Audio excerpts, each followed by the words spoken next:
বাগানের দিকে ভিডিও করতাম, শিলপুরি জায়গাটা দেখাইলাই। আর যারা দেখছো না, যারা দূরের আমার ভিডিও দেখো তারা তো দেখছো না নিশ্চয়, যারা শিলচর আছে তারা তো দেখছো। ওই দেখো একটু জায়গা করে করে মানে লইব শিলপুরি বাগানে। দেখো আমি মনে করছি নদী, এটা পুষ্করণী জলটা কি আরাম হইব, ঠান্ডা হইব। মনে গিয়া দুধ দিতাম, দুধ দিয়ে একদম মাথা চলে যাবো, হেপি মজা।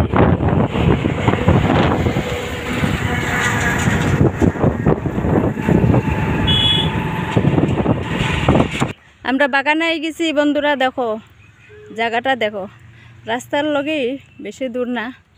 ওই দেখো কত বাম্পার জায়গা। ওই দেখো পুষ্করণী এখানে, ওই দেখো ওইদিকে। কার কার ভালো লাগছে কমেন্টে জানাইও। জায়গাটা দেখো, ওইখানে যেতে বললে তো ভালো আছে, রাস্তা আছে। ওই যে জায়গাটা দেখো কি সুন্দর লাগে না? আমার হাতটা কাফের মনে হয়। দেখো আমরা আছি আর পাখিয়ে ডাকের, এটা কিতা পাখি জানে? ওই যে গাছের মধ্যে, ওই উপরে বত। কিতা গরম রে বন্ধুরা, গরম গরম।